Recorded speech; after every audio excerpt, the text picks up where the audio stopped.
Imagine a genre that pushes boundaries of time and space. It merges the real world with the supernatural and makes you question your own reality.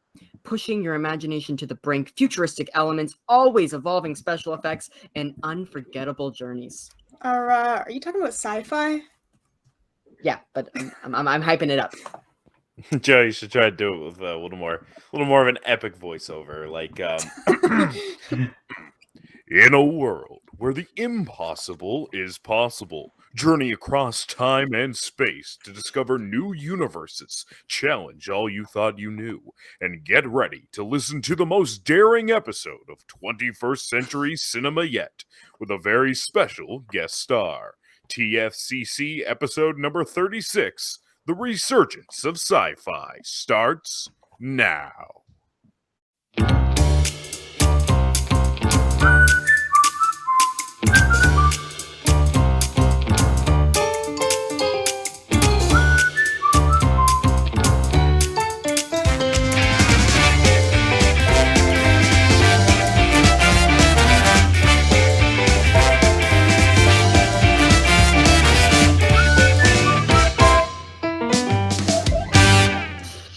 Hello and welcome to 21st Century Cinema. It's the podcast about film and the film industry.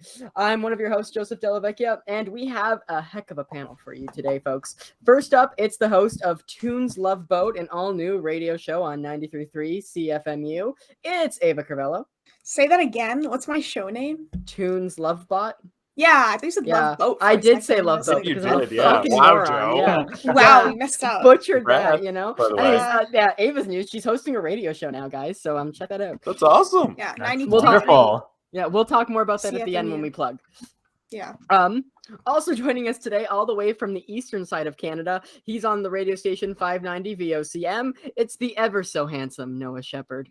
Aw, thanks, Joseph. Finally, rounding out our gang this month, it's a beloved friend of the show, probably the biggest Cinecrit we know, and currently the largest supporter of Jane Campion and her champion. Please welcome Mr. Jaime Rebanal to the show. Hello, y'all. How are we doing? Nice to have you back, Jamie. Thank you for coming nice to to be talk back. with us. Nice to be back here as always. Where are the orders of my Shut Up Joe shirts on the way? Yes, you need to give me, I told you, give me your shipping address and I will make sure you have one by Christmas. So, send me that after the show. And You have a lot of faith in Canada Post. I do have a lot of faith. Yeah, exactly. I promise I will order it for you this week and it There will you go. hopefully That's arrive. better. Yeah, Joe, you better. Get a courier. Okay, so today we're going to be talking about sci-fi movies, how they began, how they fell off, if they are popular again. We usually start our episodes with a nice little history lesson, but instead of lecturing you all, since we have our special guest Jamie today and we don't want to just leave him silent up in the corner, I'm going to be giving out some I'm going to give out some history facts about sci-fi, and throughout my little factoids, there's also going to be a trivia question that then the three of you get to try and guess the answer for. Most of them are multiple choice, but two of them are not because the answers are kind of obvious. So if you guys can't get the obvious ones, why are you on this show? That's what I'm going to say. Come on, man. You know how bad. For my track reference, record I is. gave this quiz out earlier, and one of the people I gave it out to was Ava's boyfriend, and he got one of the two easy questions. So, Are you calling him Too stupid? Easy. no, I'm just Oh, saying. wow. I know he doesn't know a lot about film, so I'm just Fair saying if enough. he can get it, you better be able to as well. Okay? When you say the two easy questions, that leaves me a little bit worried, I must Yeah, say. me too. I swear, outside of this friggin' show, I'm good at trivia. It's just the specific questions that are asked here. I have no clue. I know So you're good, Noah. I lose every single trivia game. You do. Okay, you know what? We did a trivia back on our old show, Sheridan Stars podcast.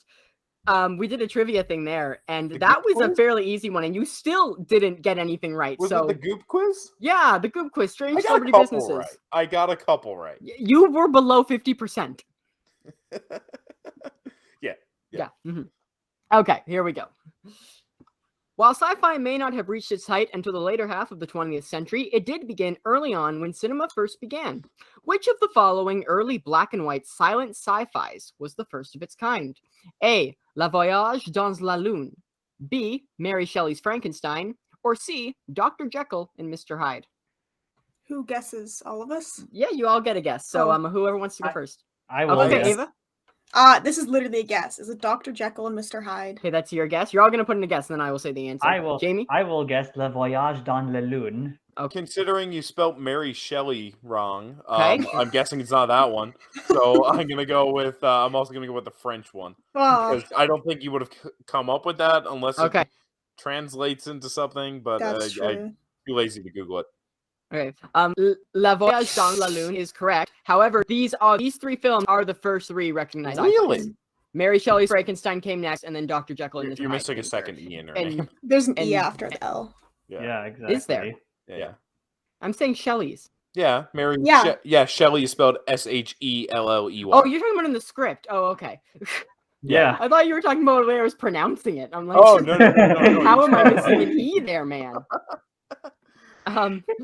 Yeah, but yeah, no. So yeah, those are the first 3 recognized, and Dr. Jekyll and Mr. Hyde is recognized as a sci-fi horror mix, sci-fi fantasy. That one's whatever. surprising because Mary Shelley's Frankenstein. I could see Frankenstein as a sci-fi movie. You know, there's science and fiction involved. I guess the same is true with Jekyll and Hyde, just not as you would think like traditional sci-fi, right? Mhm. And I have no clue what the other one is. Never seen it. Never heard of it. Okay, so both Noah and Jamie have 1 point. All right. Question 2. In the 30s and 40s, sci-fi films were very low budget and often depicted future technology. A popular early sci-fi is 1935's The Phantom Empire. Which of the following plots is the correct plot of this movie? A. A scientist living on the moon discovers a way to communicate with ghosts of aliens and discovers an invasion is coming to Earth. B. A chemist and a physicist experience an experiment gone wrong, which transports them into a pocket dimension beyond the boundaries of time and space. C. The invention of a gadget that turns you invisible leads to stolen government secrets, a civil war, and an accidental contact with a UFO. D. A cowboy discovers an underground civilization equipped with ray guns and advanced television. Bzz. Ava? D. D. Okay, you're going with cowboy? I'm also going to guess the cowboy because that. Yeah, I think so. It's the only one that I can see Empire being. Yeah, that Mhm. was my thought too. Yeah. You're 100% right, all of you. It is D. Good job. Everyone's on the See? scoreboard now. Things are turning up. Yeah. It's my redemption arc. The other 3, by the way, are not real movies. I made those up in like 5 minutes, so give me some Yeah. credit. Those are some interesting premises. Oh, so you should make one of these into an actual movie then. I should. Which one? Which one of my 3 would you guys want to see more He on? kind of sounds like Quantum Leap. Yeah. Fuck off, Noah. What? You don't like Quantum Leap? What's wrong with Quantum Leap? Let me have my moment where I was like, I was so creative here. He Fuck off. travels through time, hopping from different people's bodies. Yeah. What's wrong Different with- I bodies. know what Quantum Leap is, Noah. Thank you. Yeah, no, sorry. Nobody watching this will understand, but that is a reference to a play I'm in this weekend. Shit, I don't have the script there. She Kills Monsters. It's fun. If you're in Newfoundland, go watch Noah in a play. Yeah. If you're not in Newfoundland, watch it me in a sucks to play a fucking couple suck. weeks ago because our turnaround on these episodes is not good. I'm trying to actually have this one out for Wednesday, so we'll see what happens. Okay, then All right. come see me Friday, Saturday, guys. Number 3. The Cold War era saw a rise in sci-fi films in quality, box office, and popularity. Among these new successes was 1950's Destination Moon and 1953's The Beast from 20,000 Fathoms. Many sci-fis started to mix with the horror genre as well. This pivotal time set the stage for the future growth and success of sci-fi. What do people attribute to being the main influence for the sudden rise in sci-fi in the 1950s? A. The Red Scare. B. The invention of the atomic bomb. C. The first organ transplant. Or D. The world was preparing for the near birth of Guillermo del Toro. I mean, there is a correct answer, but it's not the right one. I'm gonna. Sorry, there's the right answer, but it's not the correct. I'm gonna go ahead and assume it was the rise of the atomic bomb. That's what I was thinking too. I also think, yeah. You guys are all 100% right. It was the thought of apocalypse that made people start being like sci-fi ideas. Hell Right, yeah! So we've got Noah and Jamie both at 3 and Ava at 2. Noah, you've got a perfect score right now. Don't fucking say that. Can you keep it Oh, up? you're gonna jinx it. All right. The 1960s started off as a rush after the growth in the 50s. Most sci-fi films were either aimed at children or were sequels from films in the 50s. In the second half of the decade, more significant sci-fi films were produced that forever transformed and shaped the genre. What is the most significant sci-fi film from the 1960s? I want you all to come up with an answer because you're all going to say it at once. Okay? Okay, I will. Can I just say my answer right now?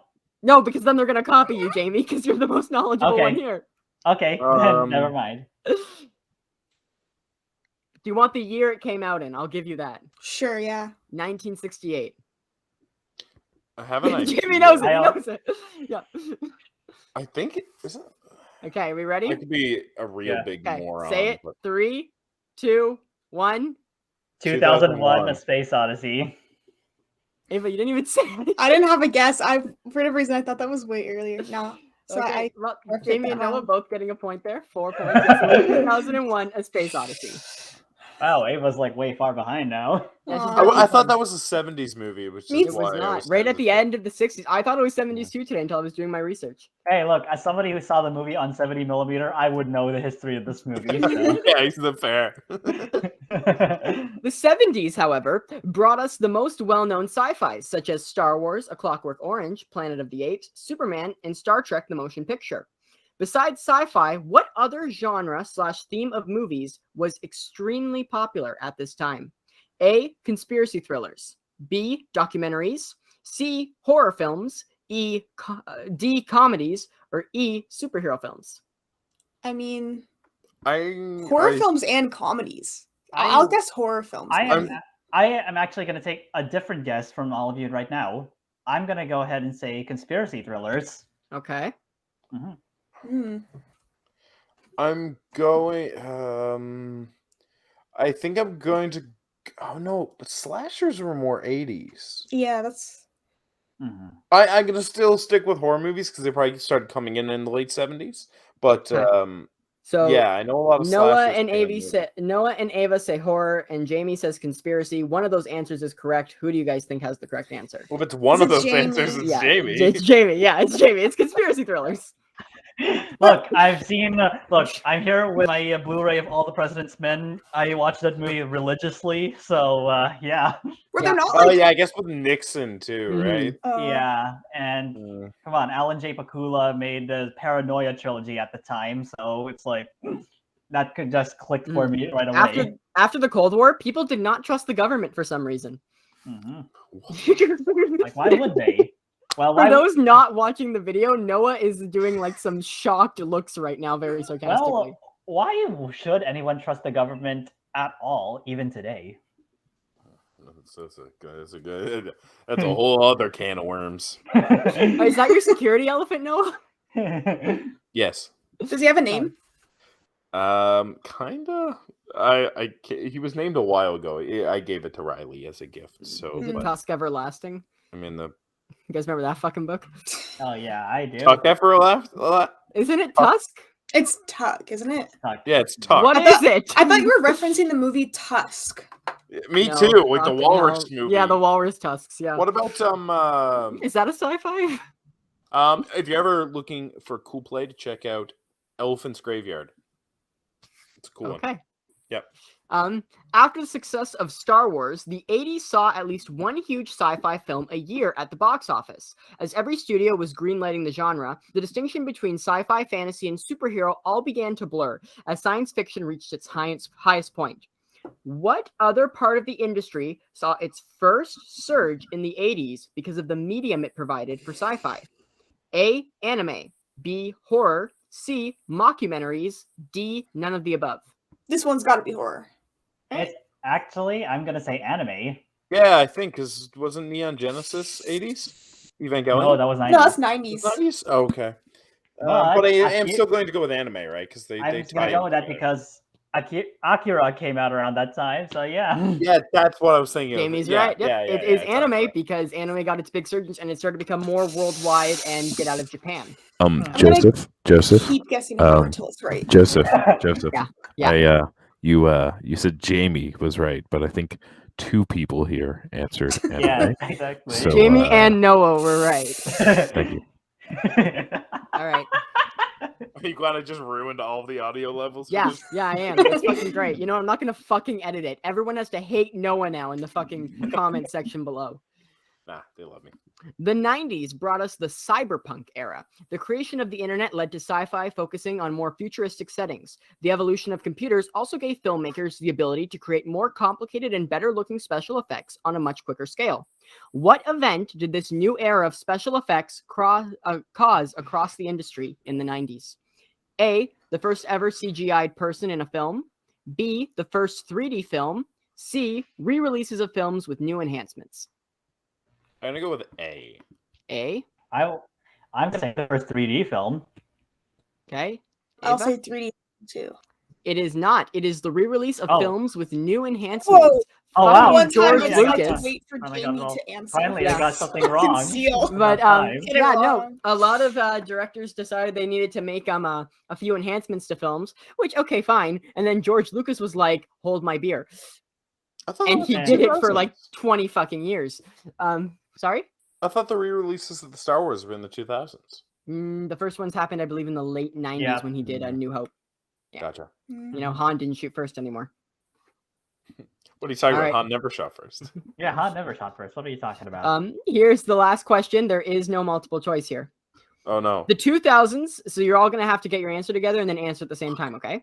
The Mhm. 2000s saw not only sci-fi being mainly used as a tool for political commentary, but also a major decline in interest in the production of the genre. One film, however, did help bring the genre to new heights and redefine it while making a lot of money at the box office. What film was this? The 2000s, so not the 2010s. Correct. Okay, so I would have said I would already know my answer for this one if only the movie wasn't a bomb. Oh, but I know. Oh, wait a minute, I know this one now. I feel like if I say this, it's gonna be bad because it's not really. It didn't really redefine. Oh, yeah, I know. anything. I know which movie this one is. I know which one. Ava, are you ready with your It's answer? probably just I one. have I'm an not idea, thinking but I of, feel like it was actually made in the 2010s. So I'm gonna say say one. Okay. I You guys ready? shall I yes. Should they 3, say it? 2, 1. Avatar. Avatar. Oh. What did you say? Never mind. What did It's you okay. say? Tell I us what said you... Interstellar. No, that is the 2010s. That is Yeah, that's what I was It's thinking. Avatar. Yeah, it is Okay. very much Avatar. Avatar didn't really Avatar's- redefine anything. Avatar- Avatar redefined in terms of special effects. Yeah, it Fair. did. Mhm. Fair. Yeah, Mhm. yeah, that's fair. Okay. Boring ass movie though. How I many hate points do you all Avatar. think you have? 2? What? You do I- have 2. I got Out totally. of 8? I think I got Yeah. 2 wrong, so I think I got 6. You do have 6. I got all but what I got all but one correct. Yeah, Jamie's got 7. Damn. Mhm. No, Still you number didn't 1. lose. You didn't I lose. didn't lose. Hey, y'all can't That's beat the me. important part. There has been improvements. I'll put together a mini quiz for our last episode of the year next month, Noah, just for you. Oh, perfect. His fucking face. All right, and that's the history of sci-fi. But over the last 10 years, sci-fi has started to make a huge comeback. Why is this? What are some of the best and worst sci-fi films in the last decade? What do they offer to the genre?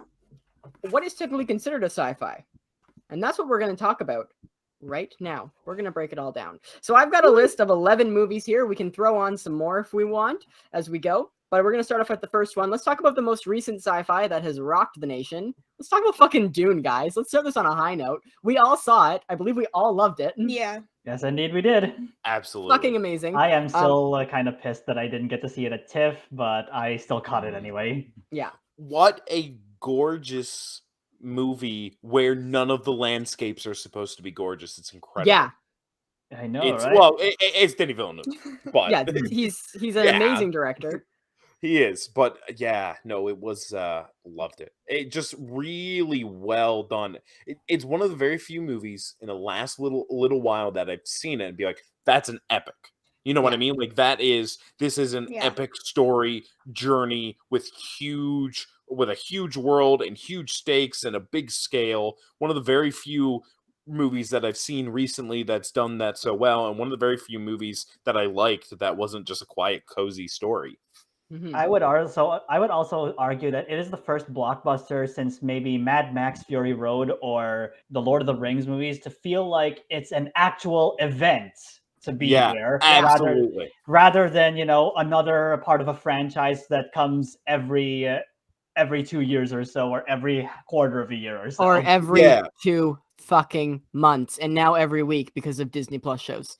Mhm. Like Dune, if I did not have such a busy schedule, I would have been lining up for the midnight release. Like it Oh, yeah. felt big, and you could feel there was excitement around it, and Mhm. everybody was getting ready to watch it. And And people who also, don't normally watch those types of movies were getting caught up in the hype and wanting to see it. what's also great about it too, though, is that it does space politics well, which is something that Star Wars could never do. Yes. But usually when you see something that's an adaptation of a book, there's always problems or so much criticism or so much that just like isn't adapted well. This is so fucking well adapted.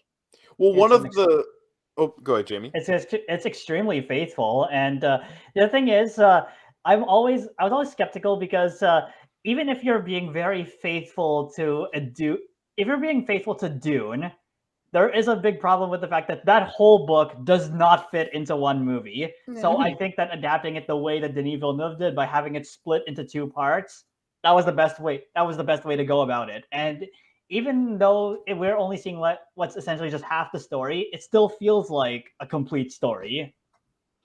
Well, that's what I was similar. I was going to say is like Dune is dense. It is a dense book, and honestly, the movie did a really good job of keeping everything, but making it really digestible. Because like Dune can be Yeah. a little tough to get into when you're first reading it, right? Because it is so dense and it's so heavy with world building thrown in there. And the movie did a good job of keeping all of the elements that were established in the book, but while kind of bringing the audience into it. What I also like about it too, just to go off of your thing, making it digestible, is that when you read the actual book Dune, which I actually think I have my copy right Mine's here over on beside my me. bookshelf. Mine's over there. Yeah, okay. I have mine right here. So yeah, so Dune. If you look in the back of the book, there's a come on, fucking hell, back of the book here.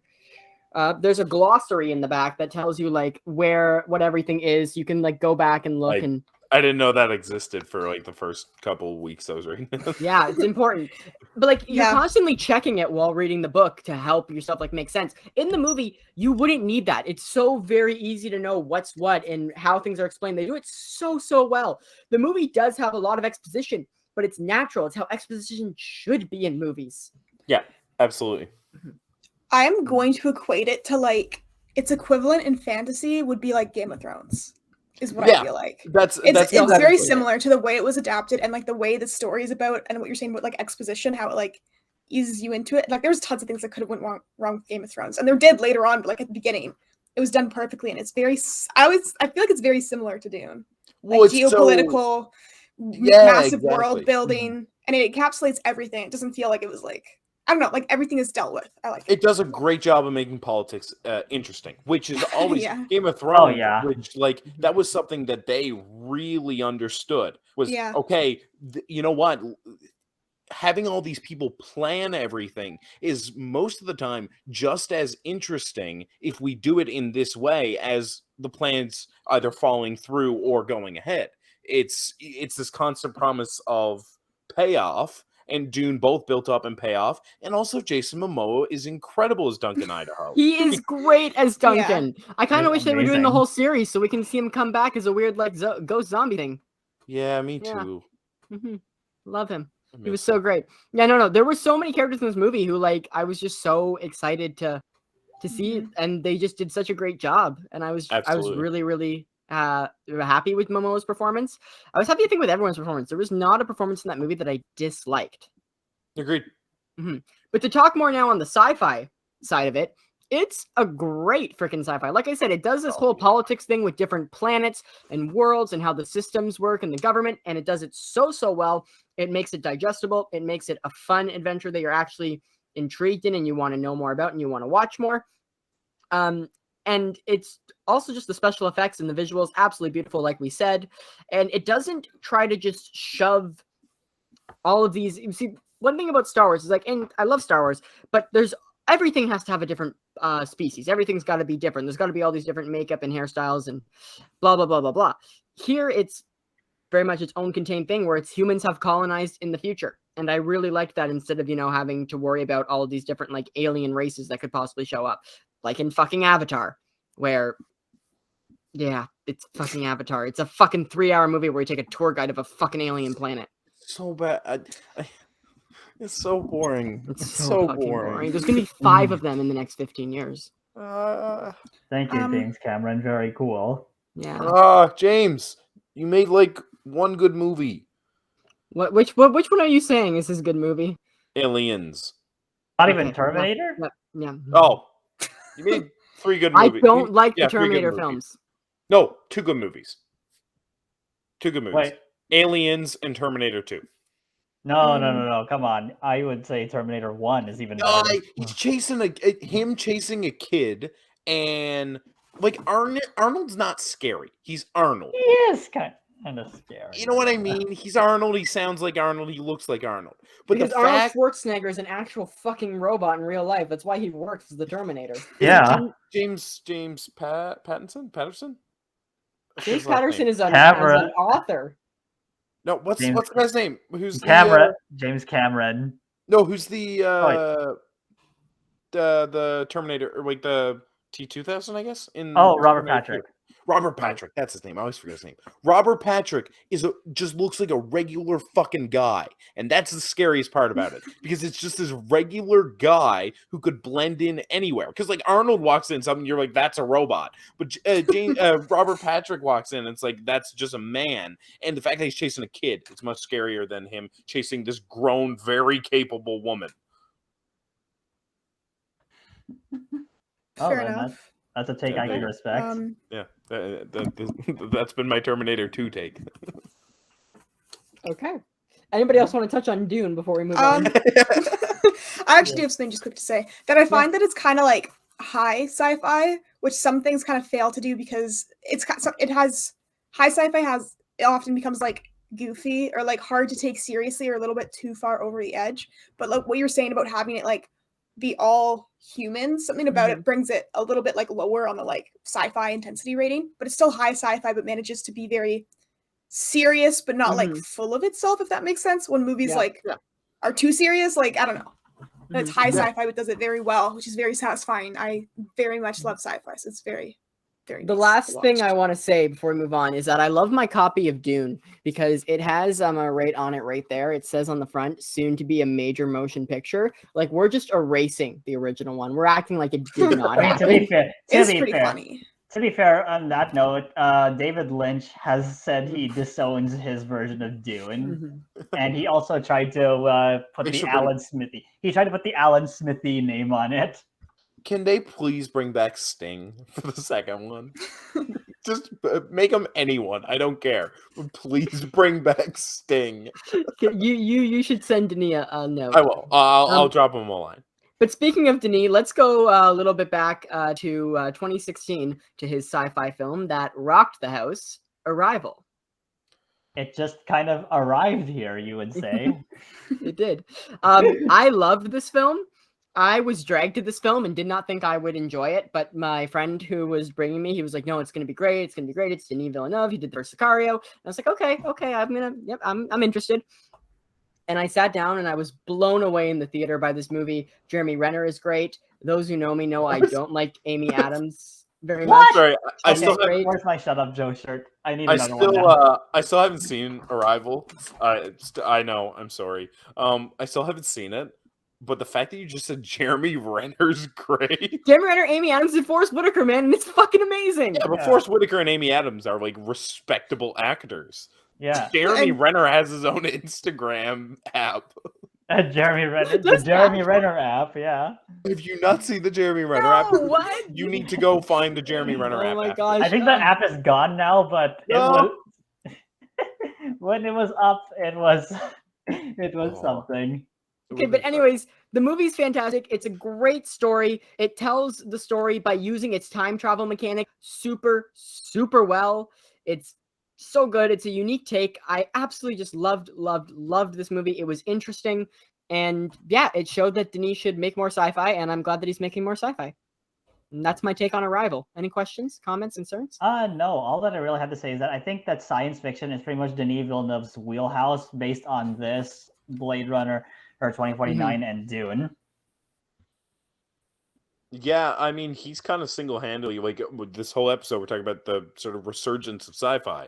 He kind of is especially within the past 5 years, he's kind of while I'm not sure if he is definitively, you could definitely make the case that he's single-handedly reviving the genre with those three movies that Jamie has said. Yeah. I can agree with that. Yeah. Those have been pretty unanimously agreed to be the three best and the three biggest sci-fi movies to come out over the past 5 years. Yeah. Absolutely. Yeah, Arrival's not more than 5 years old now, right?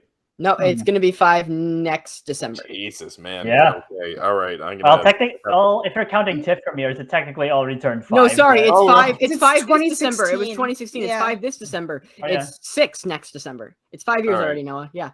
Okay. All right. Mhm. Let's. It's time for you to watch it. But speaking, Yes. though, about resurging sci-fi single-handedly, in the 90s, there was a directing duo that made the Matrix trilogy that was huge in sci-fi. And then in the 2010s, they tried to resurge sci-fi with this film called Jupiter Ascending. Let's talk about that. One of the worst movies I've ever seen.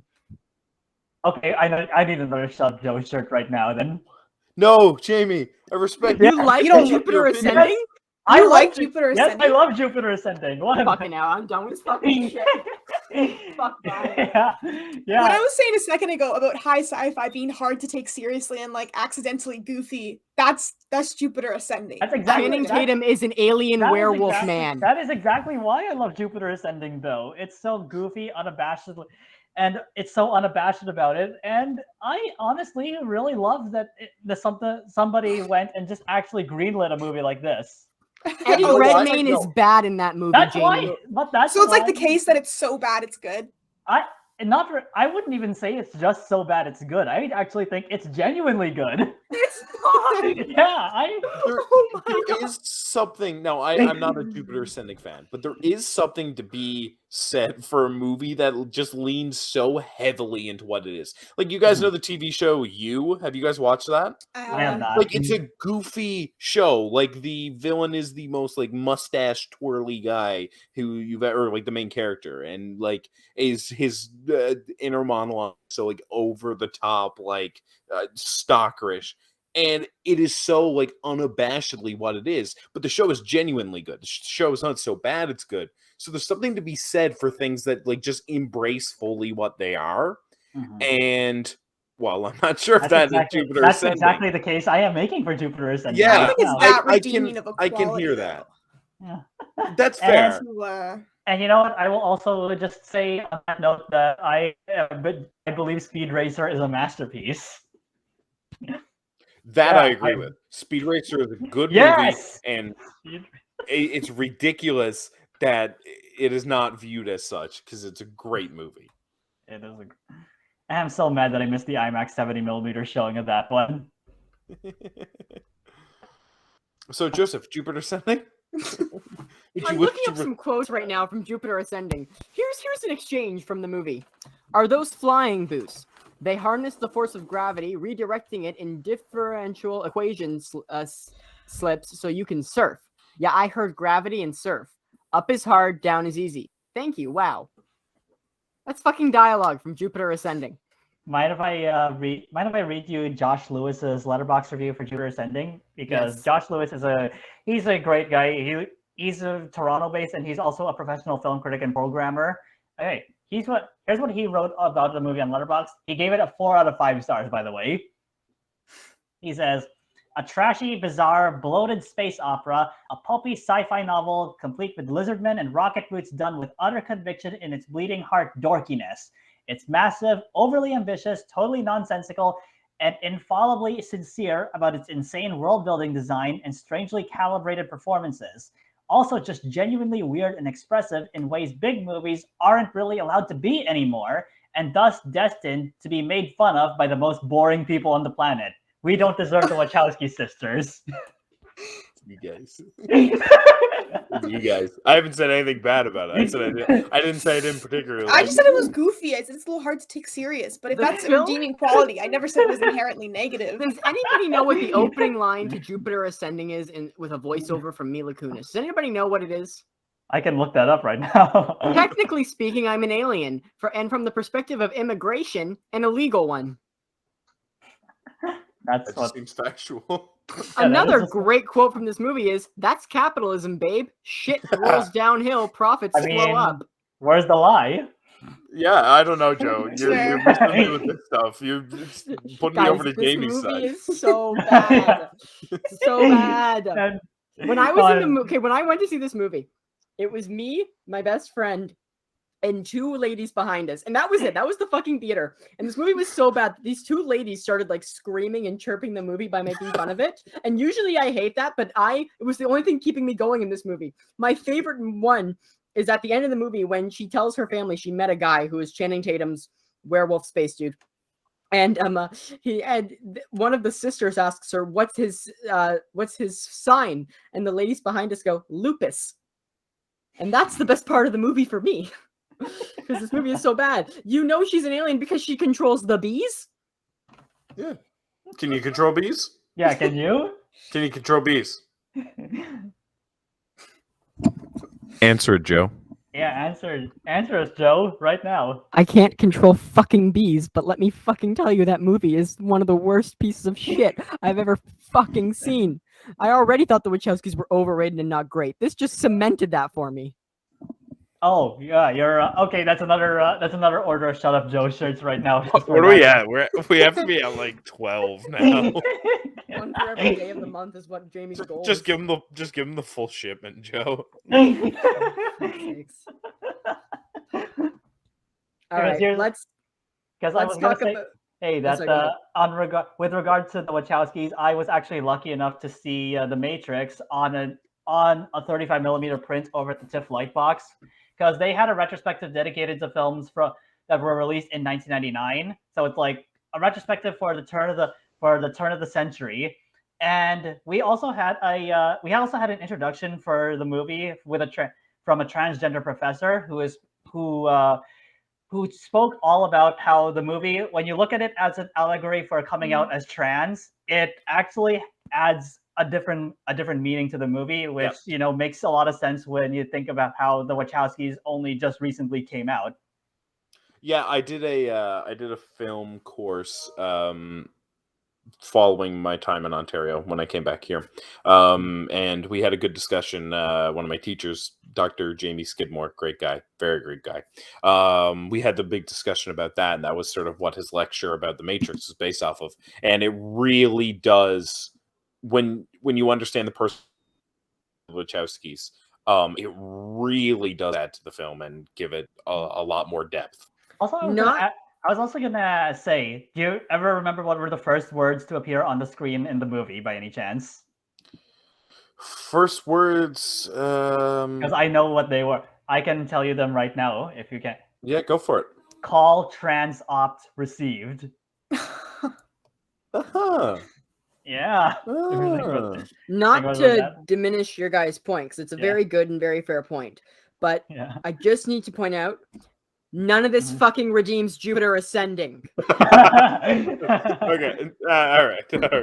All right. Yeah, I can agree with that. Let's move on. To a film that started off on such a high note. It started off and it became a big thing for sci-fi, made sci-fi what it is today, you could argue. And then it got a bunch of fucking sequels that kind of ruined it. Let's talk about Star Wars. Mhm. We've talked about Star Wars so much. Oh, Let's just cover it quickly because Jamie's never talked about Star Wars on the show. That's fair. So Yeah, go ahead, you know what? Jamie. Give us your take on Star Wars. I will say that it's the original trilogy, fantastic. Prequels, I will defend to some extent. Not Attack of the Clones, obviously. Fucking Thank hell, you. worst one. It's Yeah. still the worst Star Wars movie. Fucking hell, But worst here's one. the thing. I have a soft spot for Phantom Menace solely because it was my first Star Wars movie. So I know it's not great by any means, but Also, just I still get the a kick music out- in that movie. Yeah. Duel of Fates.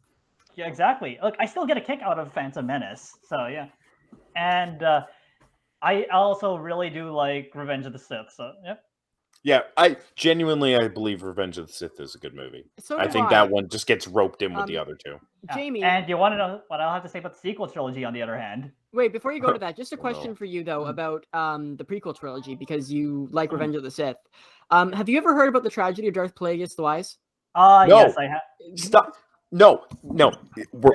we're pausing here because Revenge of the Sith is a good movie, and that is genuinely one of the best single scenes in Star Wars. Mhm.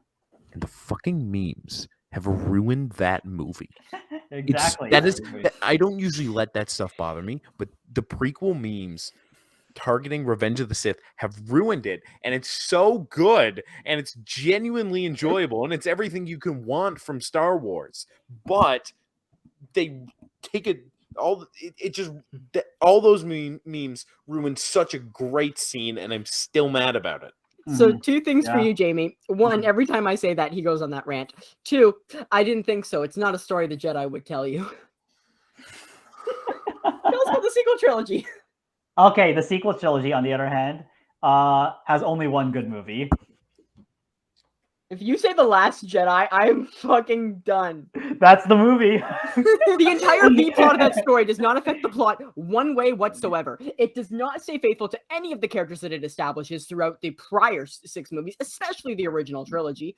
The fucking Force could transport water and molecules now? What the fuck is that?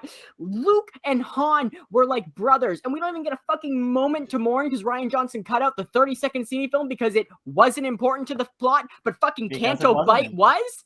Fuck off. It is important. Come on now. But here's the thing: I will take a flawed yet ambitious a franchise entry that still divides fans the way this one has, over something that's super milquetoast and super formulaic, like whatever the fuck Rise of Skywalker was.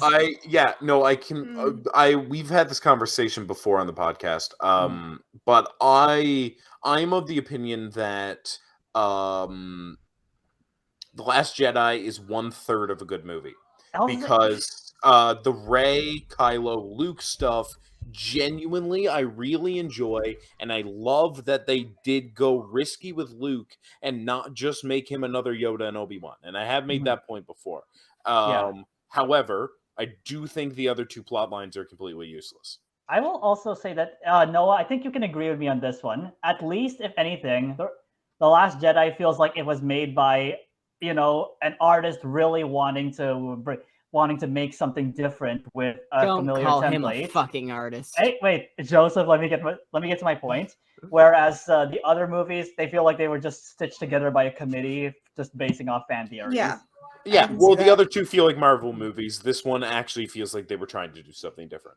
Like, it feels like this one feels like if you were to take one thing out, now I know like there's running plot lines and stuff, but if you were to take one of the prequel or one of the sequel movies out and have to have it stand on its own, that one would have the most substance.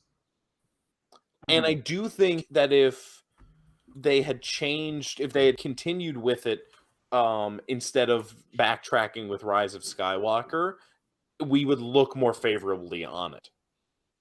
Yeah, and I would also say that you don't have to like The Last Jedi, but there is at least something. There's something I think that you can get out of a movie like that, because it's something that at least you can tell. You can tell this is a filmmaker who just really wants to make a story. Whereas if you're looking at the Rise of Skywalker, or it'll be just as disposable as like any average Marvel movie, because it's just a committee kind of stitching things together. I just want to go back to your point, Noah, because I do agree with you that I like a darker tone on Luke, and I like Luke not just becoming the same thing over and over and repeating it. My problem with it, though, is that it's not believable for Luke's character the way it was done. And I won't die on that hill. But Luke's and we once again we're having the same argument we always do. Well, the thing is, I'm gonna drop a hot take right now. Okay. I think Luke is far more compelling in The Last Jedi than he was in any of the original movies. Thank you for listening to 21st Century Cinema. This has been a great episode. I want to thank Jaime Rebanal for coming on. I don't necessarily agree with Jamie's take. I see what he's saying. I don't necessarily agree with it. But also, Joe, I don't really agree with yours. Because Luke has consistently, and this is consistent, been tempted by the dark side at a whole bunch of different... Specifically, we see it a lot in the movie that is closest in the timeline to The Last Jedi. We see it in... I'm blanking. Return of the Jedi. Return of the Jedi. Mhm. In Return of the Jedi, there is a specific. Do it. There's that specific thing where Luke is brutalizing the person he knows as his father at this point, and there are consistent signs of him being tempted by the dark side. In Yoda's cave, that's what the whole Dagobah thing is, right? It's that there's Darth Vader in Luke. There always will be. And that is a consistent thing, which is why Luke doesn't follow through with But the it Kylo. undermines the entire message of Return of the Jedi, because the point of Luke getting past that and being able to overcome the dark side and achieving the rank of Jedi Master But I is don't- that he does what Anakin didn't. He is different that way, and he Absolutely. overcomes that But here's the thing. temptation. So he shouldn't it doesn't mean- backtrack. Here's the thing, But though. he I doesn't like. backtrack. He doesn't He do it. doesn't. Here's the thing. I like that Luke has kind of just become very reclusive, because at least he just kind of is there knowing he just wants to protect the people he loves most. So I think it makes sense. It makes sense for him to be the way he is. If Noah can you add anything to that? Yeah, no, I don't I don't think it undermines Luke's arc, because the whole thing is like Luke is not redeemed because he doesn't kill Darth Vader. Like that doesn't mean that he's never tempted by the dark side, right? It shows that he does choose to be better, but we never see anything of that. He just will never make the wrong decision again. That's not how people work. You know what I mean? So the fact that I really think it makes him a more interesting character than it adds to making him a more interesting character. I do think that the best Luke is in the Return of the Jedi, which a lot of people think is the worst of the originals. I think A New Hope is weaker, but anyway. Agreed. Yeah, but I think Luke I think it adds another dimension to a character that we've seen, and I do think it fits. Yeah, I just liked what they did there, and people joke about the Kylo Ray stuff a lot too, but I genuinely well handled. You're just happy that you saw him with his shirt off. Let's be real. Listen, I love Adam Driver, but that is not only the reason. Not only. I do think there is a lot of problems with the movie, but like I can appreciate. I will put it this way: it's the only of the sequel films I've seen more than once, because I feel like it's the only one that really there was a reason to go back and watch it. Same here. But yeah, that's once again, I still only think it's a third of a good movie, but yeah, that's kind of where I am.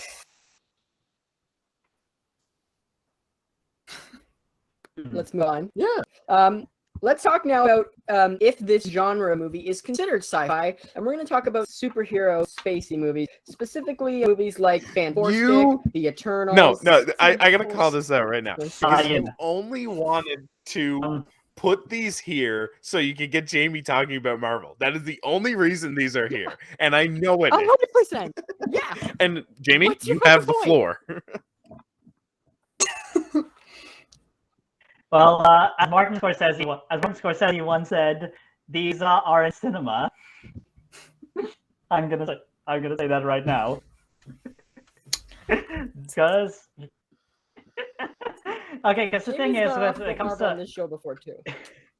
yeah, I've gone off on Marvel. I've gone off on Marvel stands in the past. I'm gonna keep going at it the way I have, because I genuinely think that the Marvel Cinematic Universe, while I recognize that it's got a significant impact on the way the film industry is going, I feel like that exact impact is going to cause more harm than good for the course of the industry within the next few years. Fair enough, but the movies are kind of fun to watch, some of them. Okay, here's the thing. I'm not talking solely about I'm not going to talk solely about the quality of the movies, but here's the thing. When you're going out to watch a bunch of movies and you're seeking out something that's new and different, and the thing is, it's always suffocating. Let's say I'm watching a smaller movie that's showing up in theaters right now. I'll say The Farewell, because that opened at around the same time as around the similar time as Avengers Endgame. I saw that. I'll say this: I thought that movie was absolutely beautiful, but I don't have that many people to talk about it with because people probably just went and saw Avengers Endgame instead. So doesn't the here's the thing: you find another movie you really love, and you want to share that with people, but they only are interested in talking about Avengers Endgame and what's going to happen next and all that. You'd ever think that that's a bit of a problem too?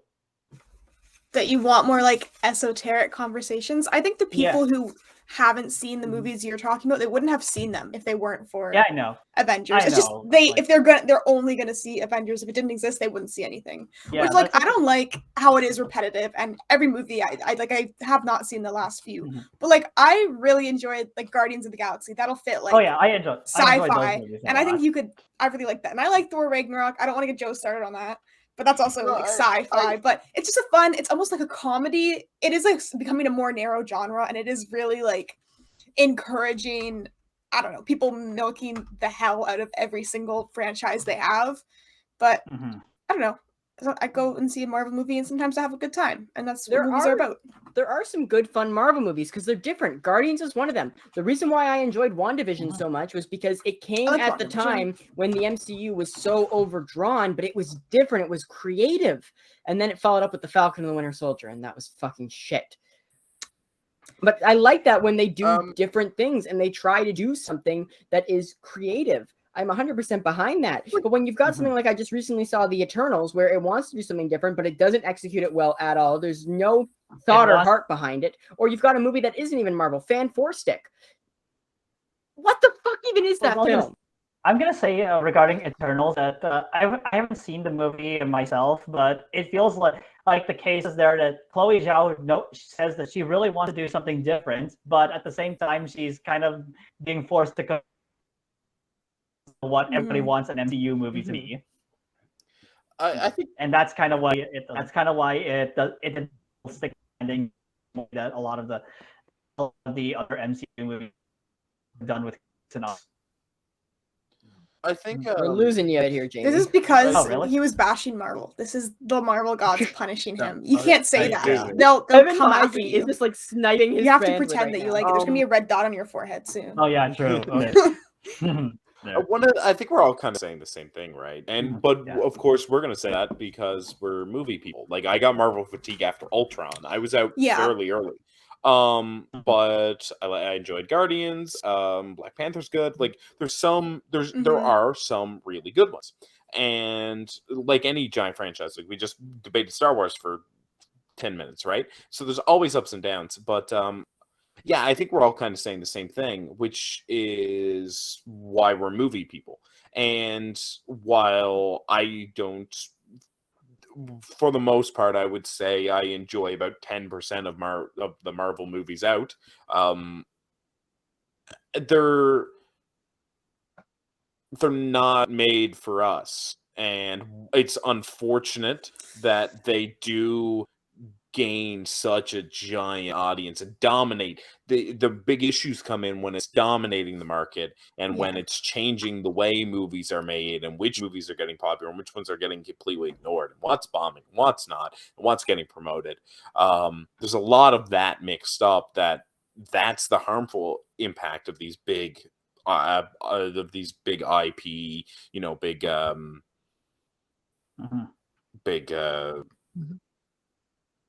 what's the word I'm looking for? Big franchise movies. Yeah, franchises. That's the word. Yeah, so that's the issue with those. But like, they're made for. Same thing is, it's very easy to play compared to video games, right? Like, Marvel movies are Call of Duty of video games. I play a lot of video games. I'm not going to go buy the newest Call of Duty, but I will go and play some indie game that I just found on the back page of Steam. But someone else, they're not even going to look that far because they get everything they need from that medium just from the big flashy thing right in front of them. And I think that's kind of where we are. It's that you have such a Marvel has become such a cultural casual experience and have a stronghold in that sense too. Exactly. And it's become like geek culture is like geek and nerd culture is no longer it's no longer like Niche punching or down. underground. It's yeah, Oh, yeah. exactly. It's no longer Yeah. so there. That's the big thing. So it's tough to detach that when we're talking about it because our little group bubble that we're in is like cinema and film. And so we demand a little bit more from our movies, but not everybody's like that. And I think that's the big period where we are, which is really unfortunate for people like us. Do you? But I just want to say, do you know how frustrating it is to be heavily both into the comic book world and into the movie world? Like, I've got a fucking shelf over here of graphic novels, graded comics, 4 boxes of comics behind me, and these movies just don't do it for me. It's so aggravating. well, that's one of the things too, right? Is they've made it's keeps splitting things up there, and you have a more unique Joe. You have a more unique probably take on that than at least I know I could because I read a couple comic books, but nothing a lot. But you work with a comic book company, so I'm guessing you get that more. Like the one thing I can just say is that when Martin Scorsese says that these movies are more like theme parks than real art, I actually agree with that. I And agree with that too. I don't think there's anything wrong with saying that. Exactly. I agree. I don't understand. The stan culture is my biggest issue with that. I don't get it. Why are you willing to die for this? And I don't understand why saying nah, I don't really enjoy these. I don't understand why that's a bad thing. It's because just something of a taboo now, apparently. Of course Martin Scorsese's not gonna like them. Of course he's not. He's a 60-year-old man who made mob movies. Of course he's not going to like this. But they're not made for him. And you know what? It was so funny that every Marvel fans were like, "Oh, you know what? We love diversity in the film industry." And you know who just came out? You know who just came out against these movies? We just mentioned her earlier. Joe, you want to take it?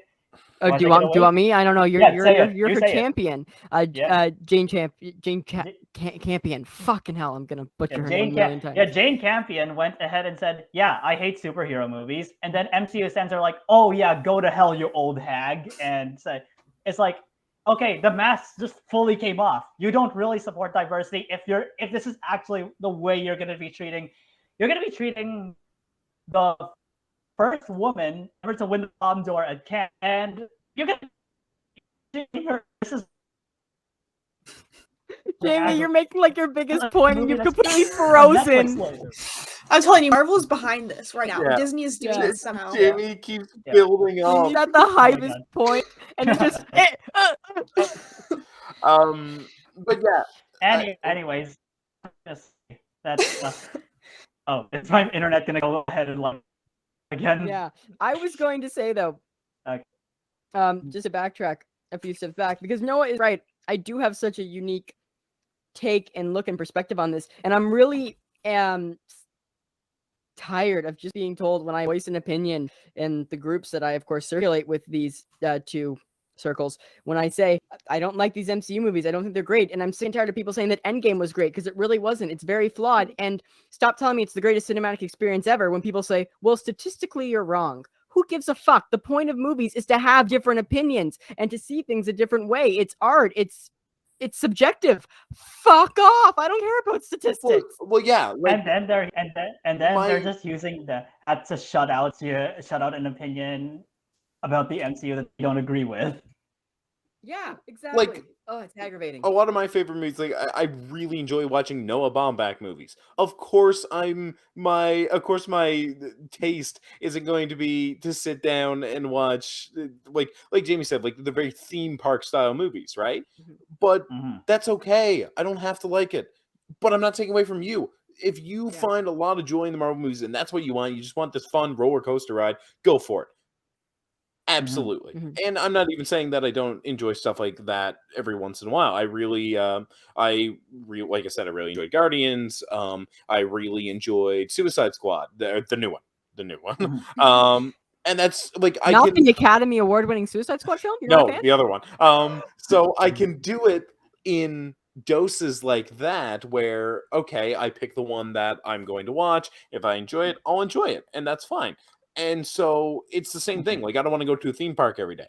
I very much enjoy sitting on my couch and building Lego most of the time. But which is I believe the biggest Noah Baumbach hobby.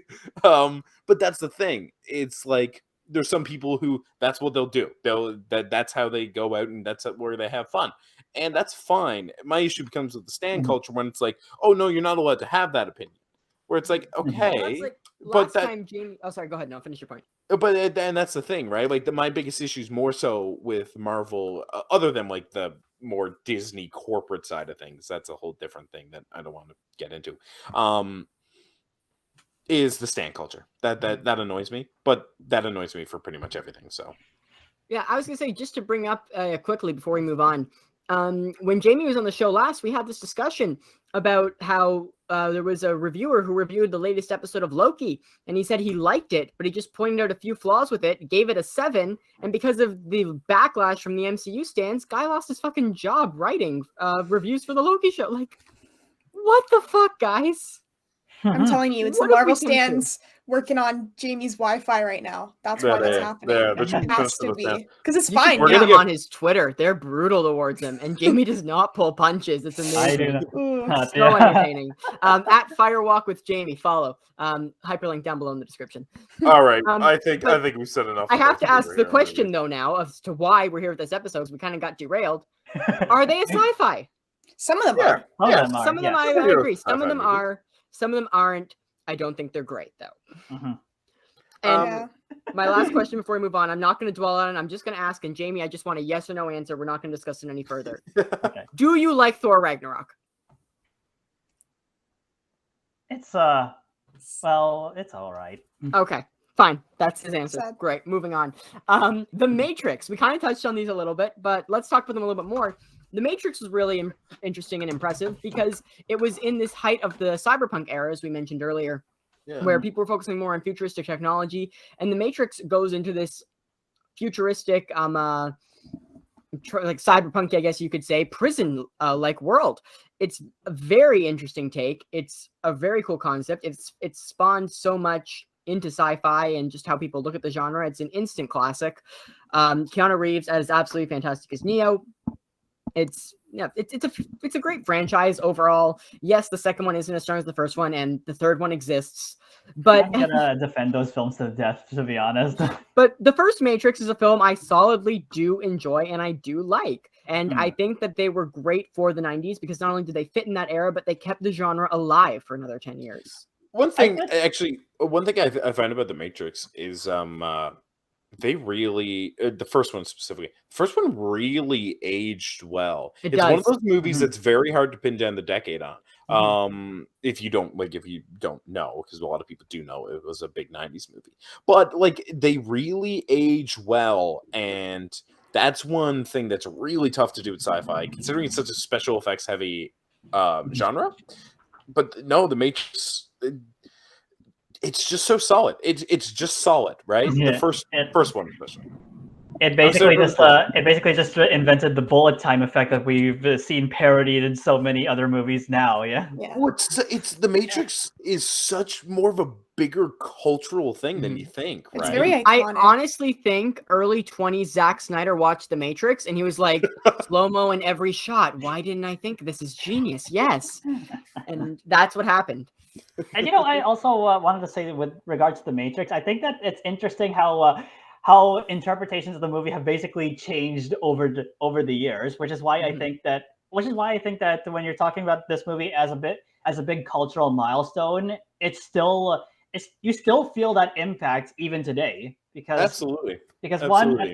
because the thing is like at one point it was like everybody thought that this was a cool movie all about cyberpunk and how it brought Hong Kong action over to Hollywood. But if you look at it now, at least like let's say 15 years later, then the Wachowskis have finally come out.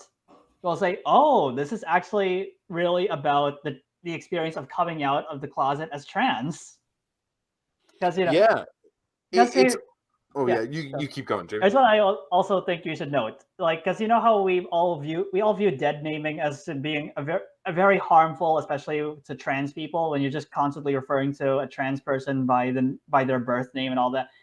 You ever think about how Agent Smith always refers to Neo as Mr. Anderson, kind of like that? And doesn't it hit you the same way? Yeah. Yeah, Yeah. absolutely. It's definitely a movie that has, and I believe continue will, that'll perceptions continue to evolve because, like, for everything the Wachowskis are and aren't, they're good filmmakers who always put more than you think into their movies. Every movie, even Jupiter Ascending, Joe. Yeah. Even Jupiter Ascending, there's more there than you think. And if you guys are interested, No, there isn't. If you guys are interested, I can actually send you that lecture that I attended for The Matrix, which we had a trans professor give a presentation about the movie and its themes about gender. I'll send it. Freeze again. Oh, did I freeze again?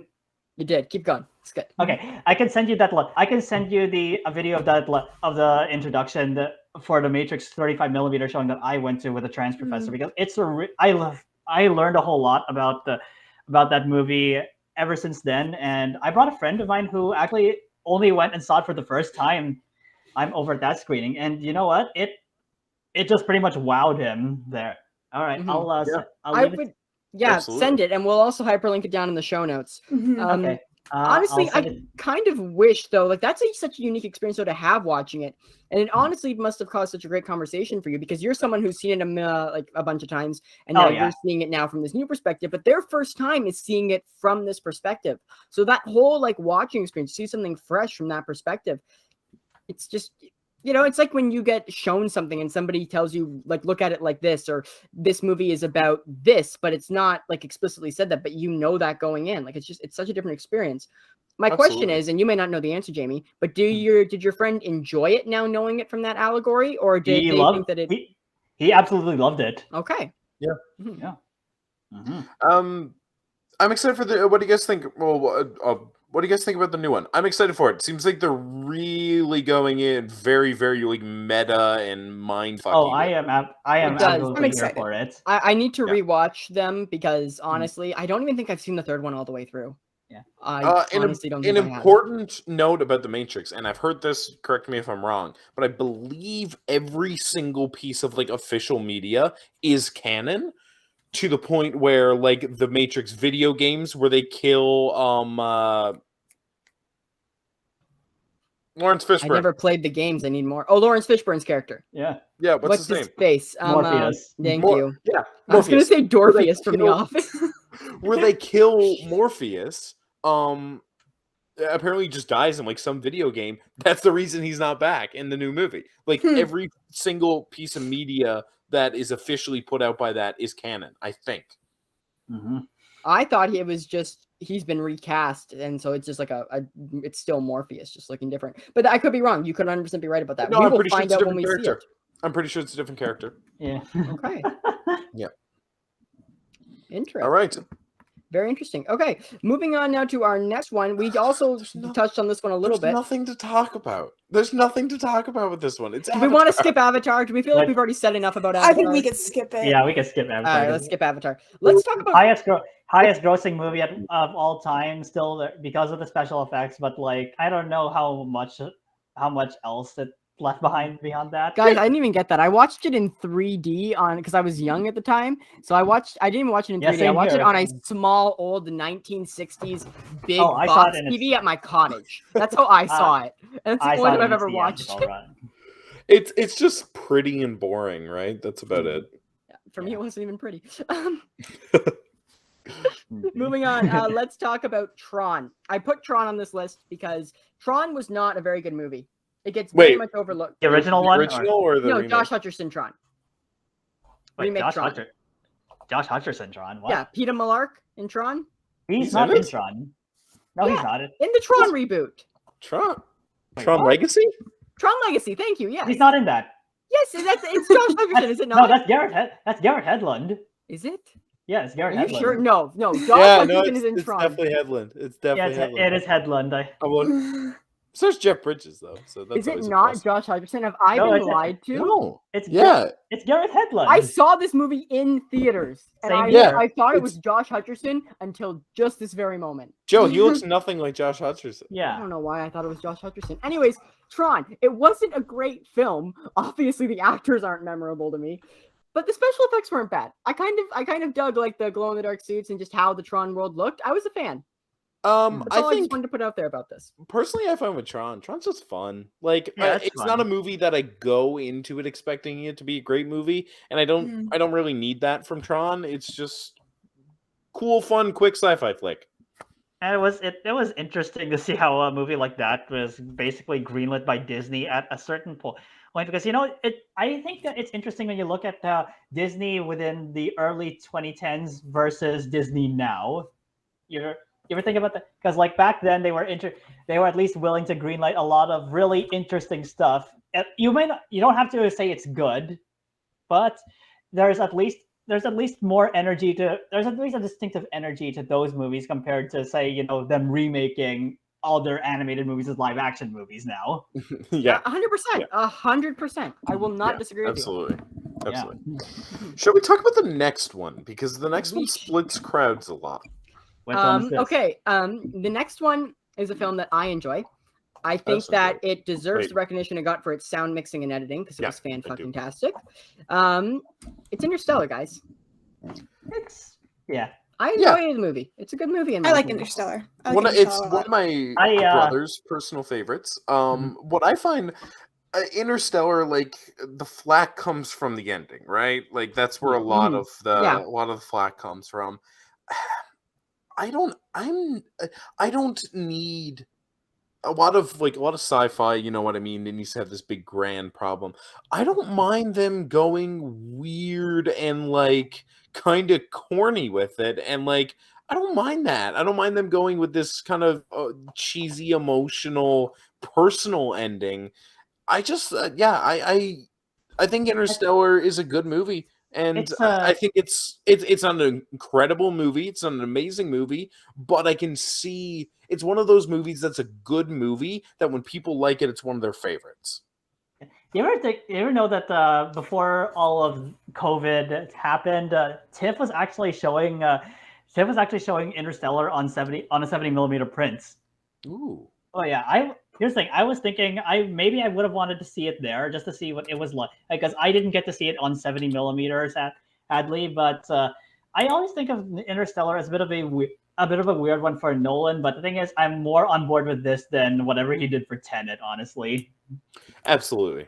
Yeah. Fun fact also, guys, the list of movies that Jamie hasn't seen on millimeter prints is shorter than the list of movies he has seen on millimeter. Well, the thing is, I got to see the Master yesterday on a 35mm print. Oh, actually, can I share the story? Yeah, again? you can share your story quickly because I do love this story and I do want it on the pod. Go ahead. Okay, so basically what happened is at the start of this 35mm showing of the Master, this screening started with all of us booing the Weinstein Company logo, and then cheering the Annapurna Pictures logo.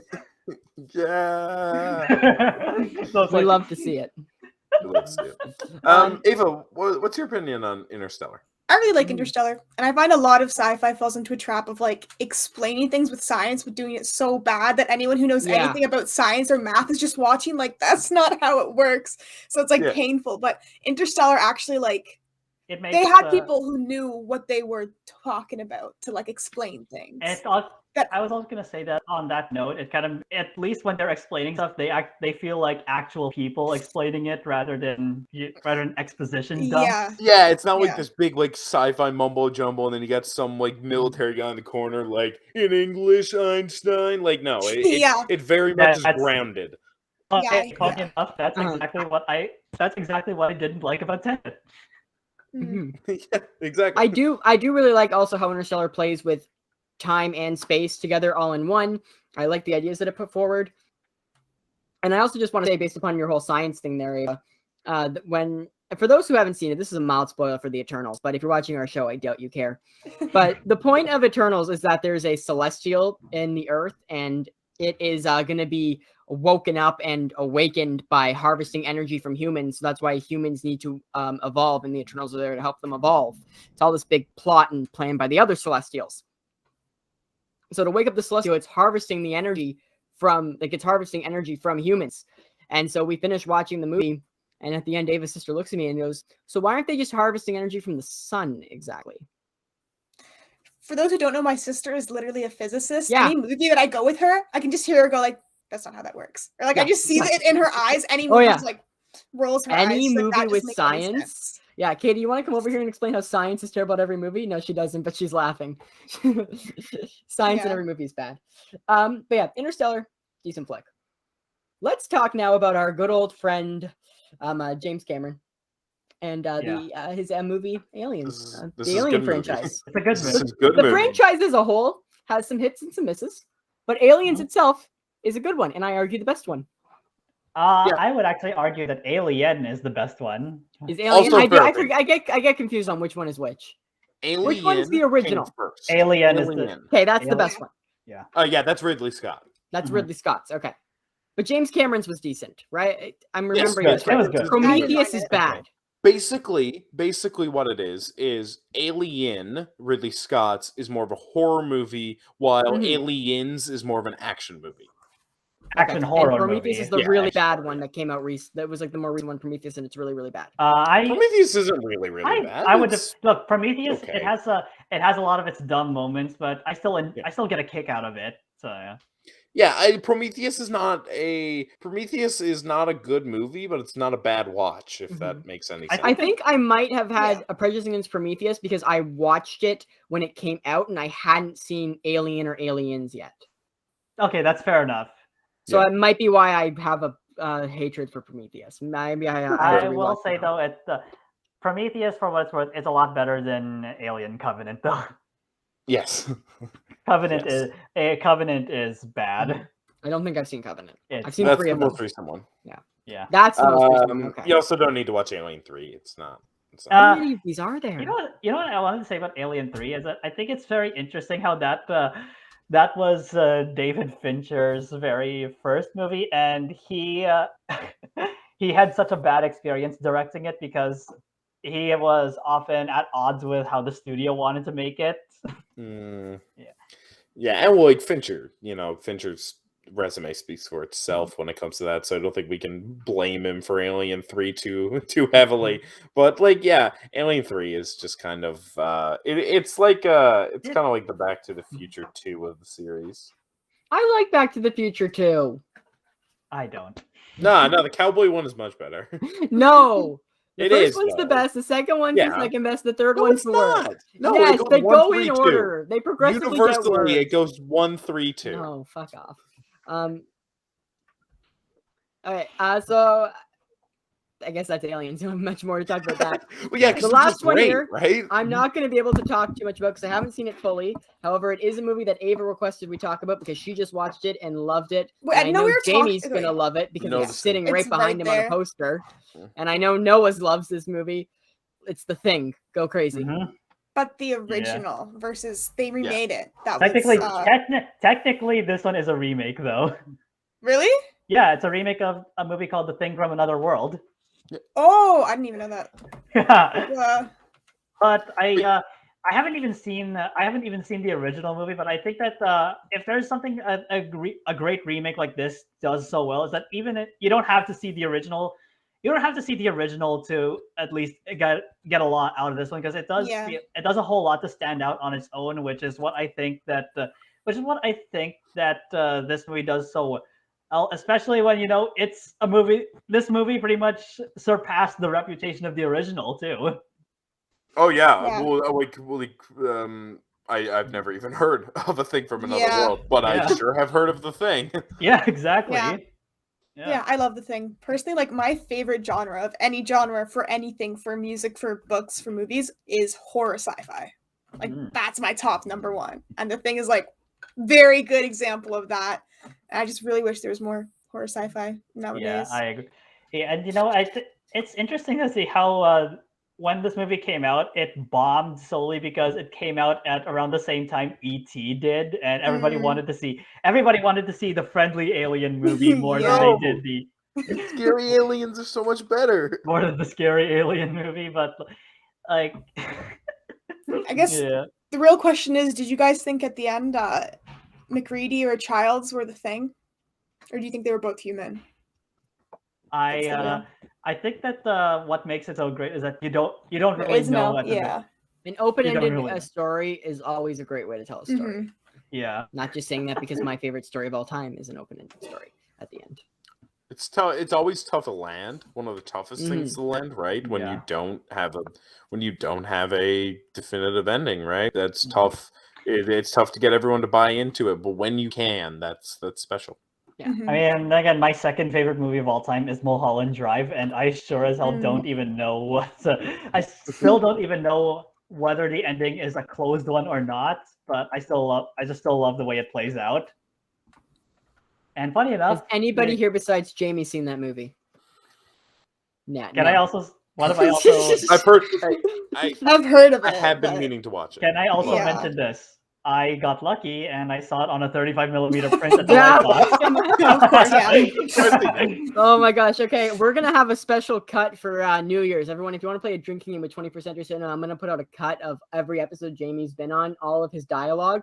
Just take a shot every time he mentions a film he saw on a fucking millimeter print. On a 35mm or 70mm prints. Yeah. There you No, go. you take a Honestly. shot on the 35, you finish your drink on the 70. We could actually, Joe, if we're ever scrapped for an episode and need to pump one out, I was going to say pump one out quickly, but it won't be quick. Just get Jamie to go through his list that he's seen on millimeter print. Oh yeah, I can Just actually. let And him this is what go. was great about this one. This is the only film I've seen on millimeter print is The Hateful Eight.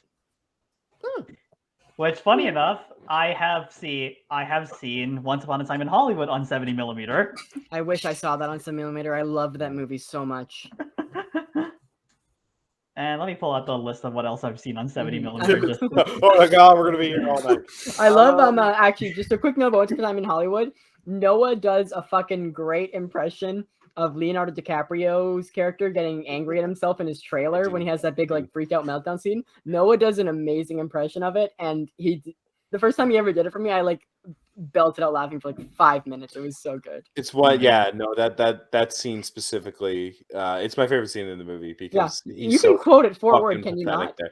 I used to be able to. It's been a while Mhm. since I've watched it, but my favorite is, "Hey, goddamn whiskey sours! You're drunk. You're a miserable drunk. I blew your brains out." And then he fires his thing through the window, and he goes back and chugs the rest of it, and then fires it again.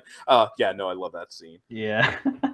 No, wait, no, you could have stopped at 2 or 3, but no, you had to have 8. Oh, Eight and, goddamn whiskey sours. What's the part where he says "you fucking like idiot" or "you fucking moron"? Oh, it's you're drunk. You're a Yeah, miserable drunk. I will Okay. blow your brains out. Because he's talking in the mirror.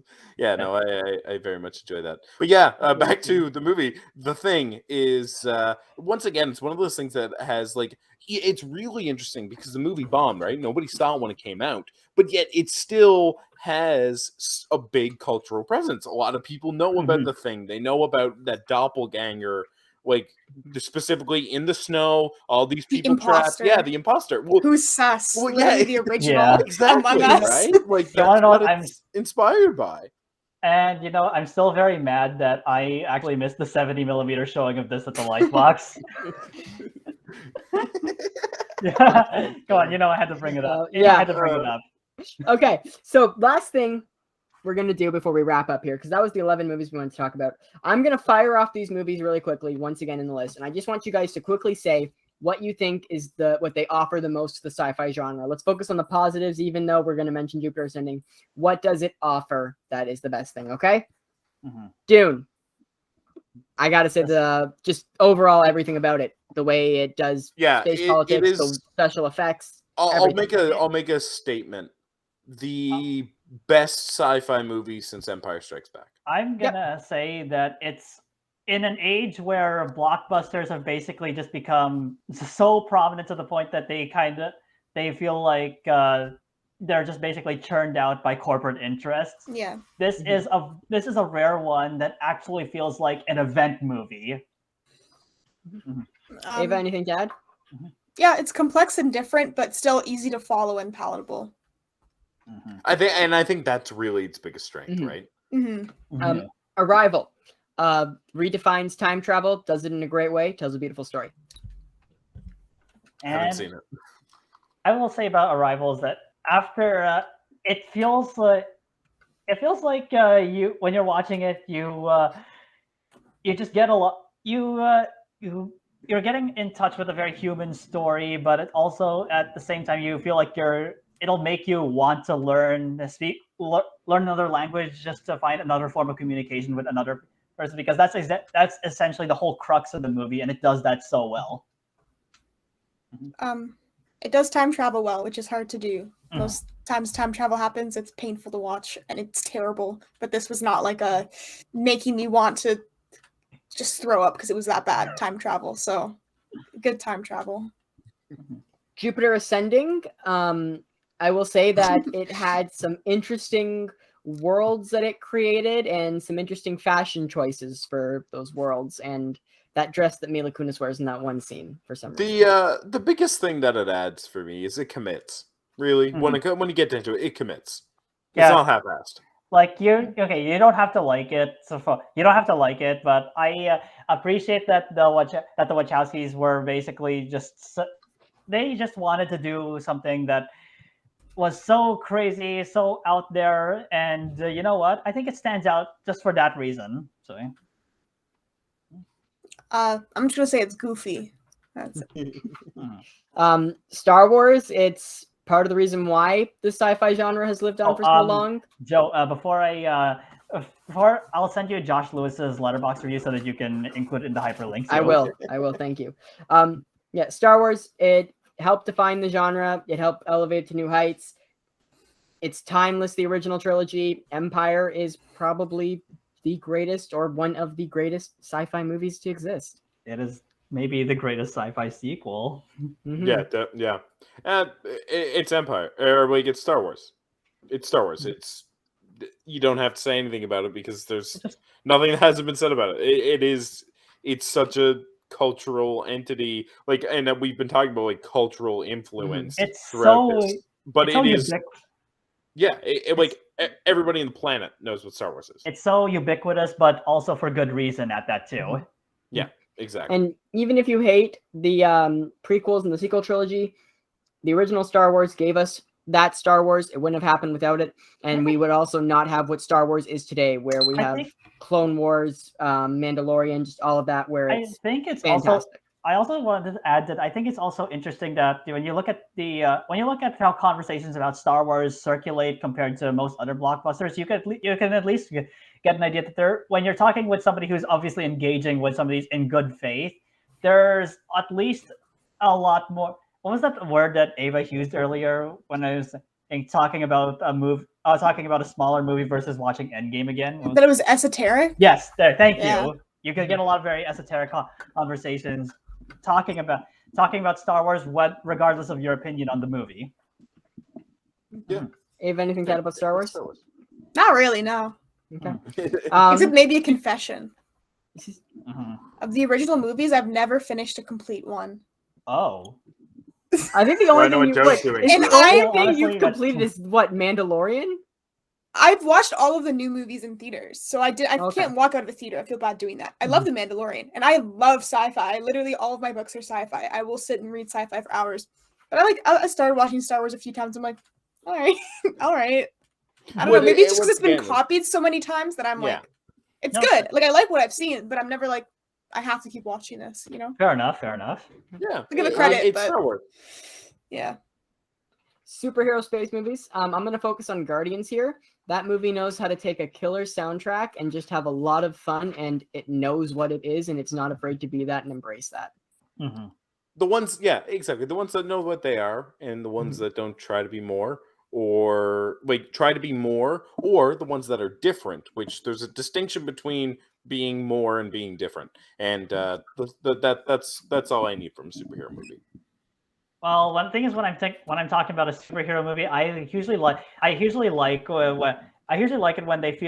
when the superheroes themselves feel like actual people, and that's kind of why I really And again, it's why that's why I still really love Sam Raimi's Spider-Man movies in general. Even the third one, yeah, I know everybody will dog on that one, but when It's so much fun.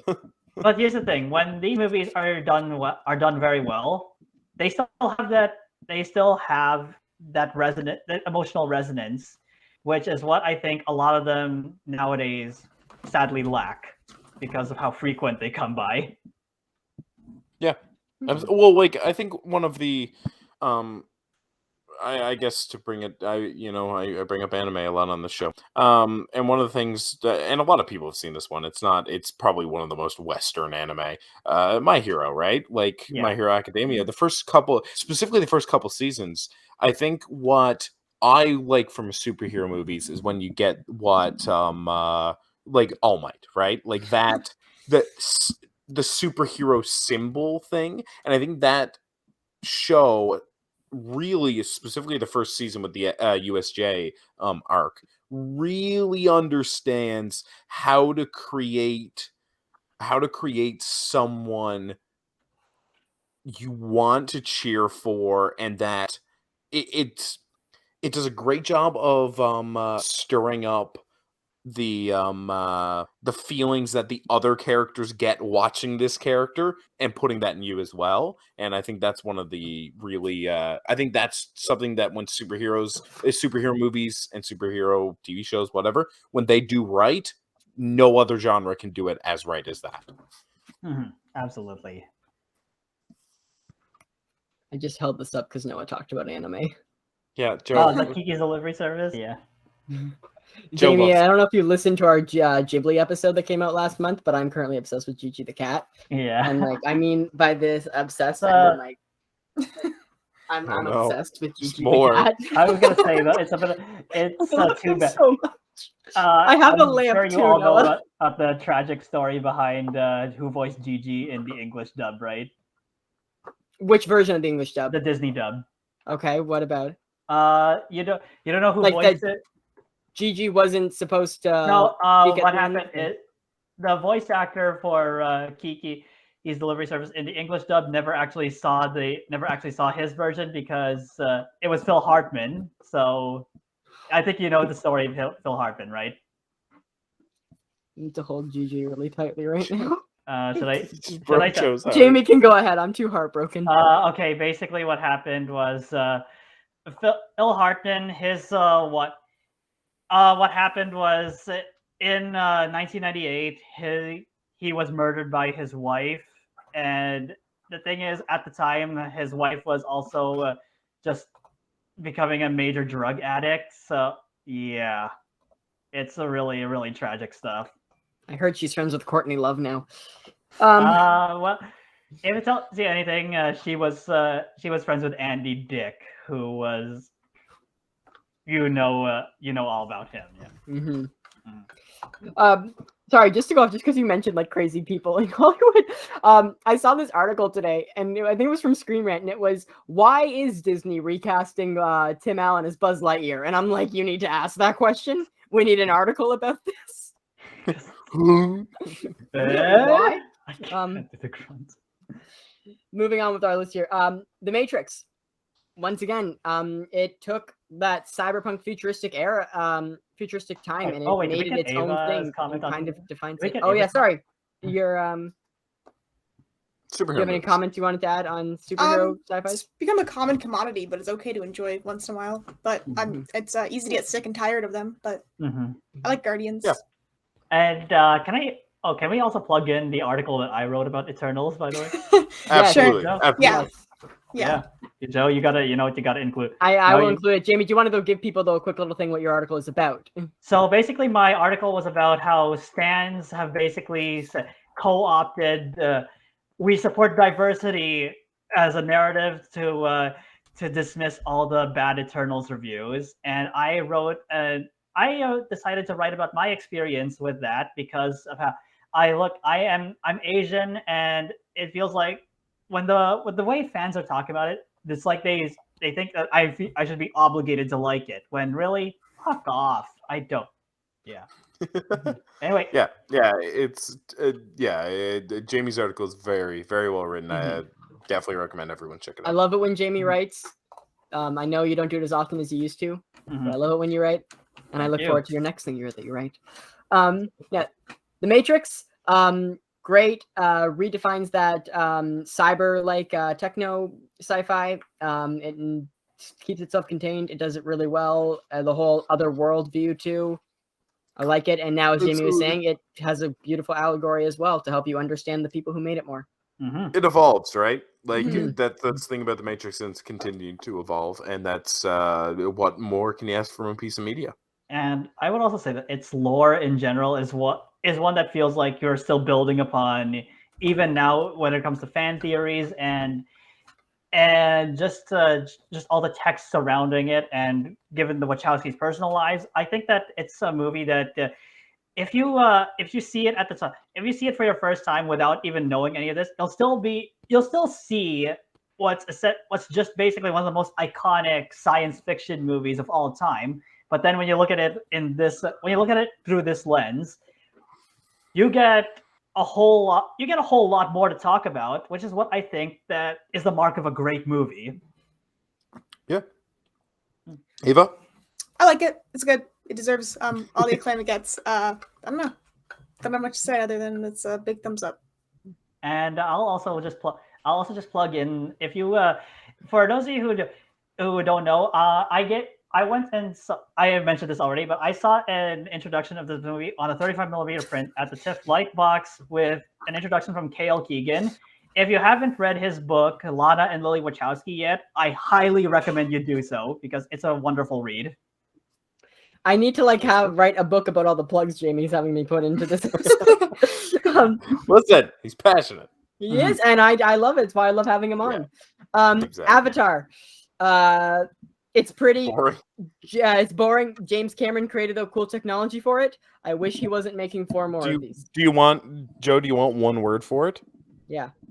Next. It's not really. I'll say it's not really the highest grossing movie of all time, but yeah, because really, it's still Gone with the Wind when adjusted for inflation. Which is also, here's the thing though, I will say that Avatar, for what it's worth, is a better movie than Gone with the Wind. I was about to say that. I was like, it's still not a great film to be the best grossing movie. Yeah, I don't like Gone with the Wind either. Yeah. No redeeming qualities. I don't think it's a pretty film. I don't like it. I don't like the cinematography. I don't like it. Okay. Yeah. Hot take. I like it. Tron. Like I said, I thought it looked cool. Yeah. It looks cool. Tron. It looks cool. I will say it was emblematic of a more interesting period for Disney than they are at right now. Interstellar does some really cool things with the genre, and the sound mixing and sound editing is fan-fucking-tastic. If you were lucky enough to see that movie in a theater, Joe, you want to say it? Hats off. Sorry? Joe, you're gonna say no. it? Oh no!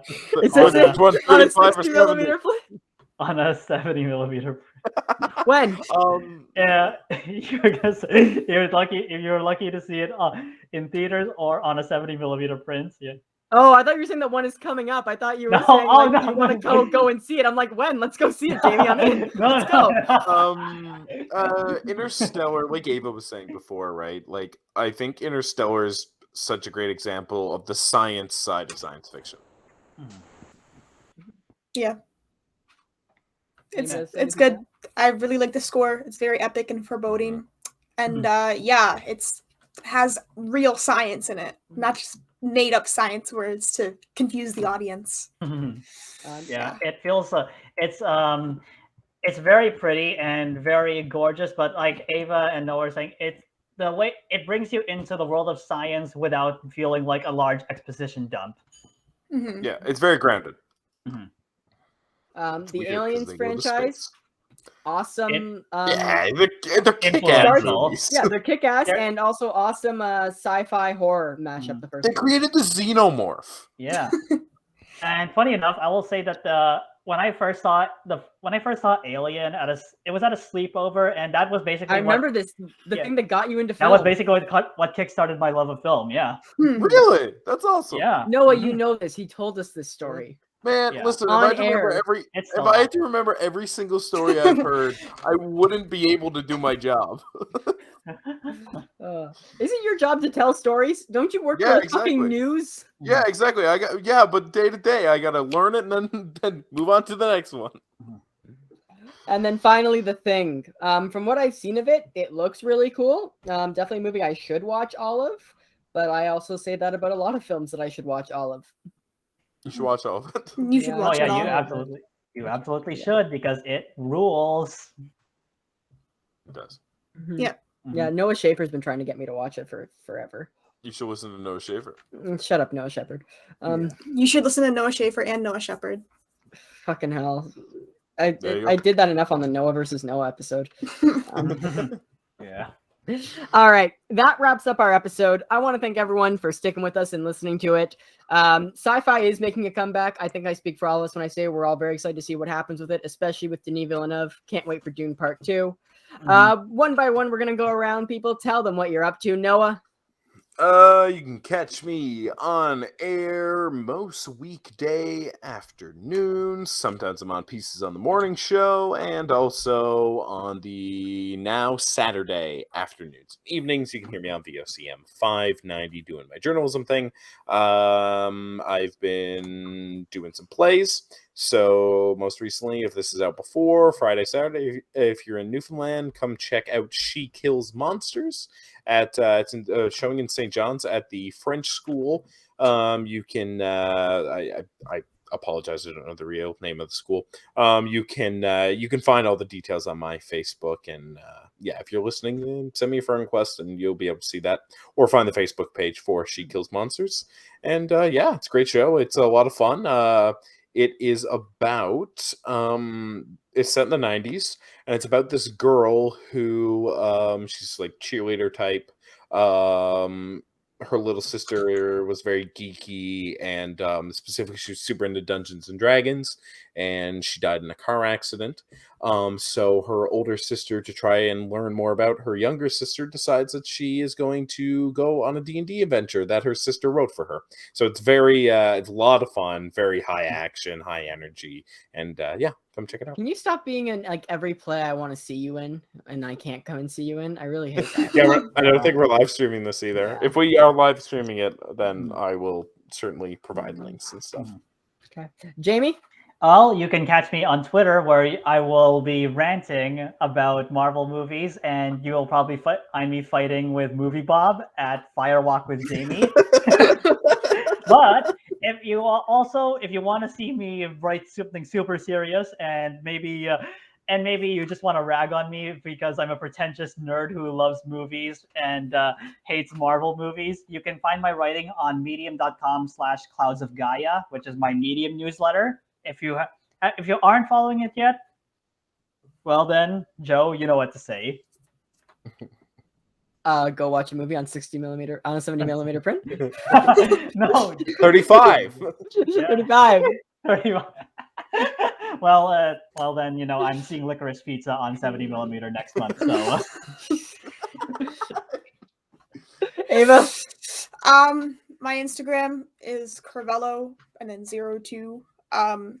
I am also on the radio on 93.3 CFMU. Do I create a radio show now to be a part of this podcast? Yeah. My show is midnight to 2 a.m. on Mondays, but there is another show that that's in the works. That's going to be like a Japanese psychedelic noise theme. So that's exciting. And if you like musicals, I'm also involved in theater. The Chorus Line production that McMaster's putting on, it'll be in February, but it's getting prepared now. Just get hyped for that. And if you like marching bands, if you're in the Hamilton area, come see the marching band. We'll be doing like the Santa Claus parade or something. What are you doing with Chorus Line, Ava? Set. I'm doing set design. Nice. Cool. I was also going to say, for Ava's show, if you're not up from 12 a.m. to 2 a.m. Oh, it's recorded. You can listen to it. It is recorded, and you can listen to it on the website. We'll provide links. Hey, I also did want to say regarding my Medium publication, if you keep your eyes out, because I'll be writing a bunch of words on the films of Jane Campion soon enough. And then after that, he's writing about all the films he's seen on millimeter prints. Yes. All right, Joe. Take us home. What do you got, buddy? What's going on in Joe's little life? Not too much crazy like you guys right now. I am You're still. working with Capcan. That's awesome. I'm getting there.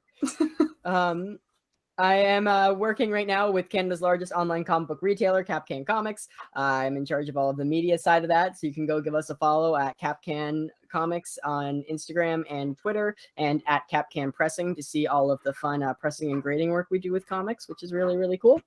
You can find me on my own personal Instagram at the one and only JDV with underscores in between. And I'm also at the one and only JDV on Twitter, where you can see me interacting with Jamie and just essentially looking for his Twitter praise. He retweeted one thing I said last week and it blew up on my Twitter for some reason. It wasn't even something that should have blown up. I don't get it, but if Jamie likes it, I guess it's good enough for everyone else on fucking film Twitter. You can follow the show on Instagram at 21st Century Cinema. You can find us on Facebook, 21st Century Cinema, or at TFCC Podcast, and we're at TFCC Podcast on Twitter.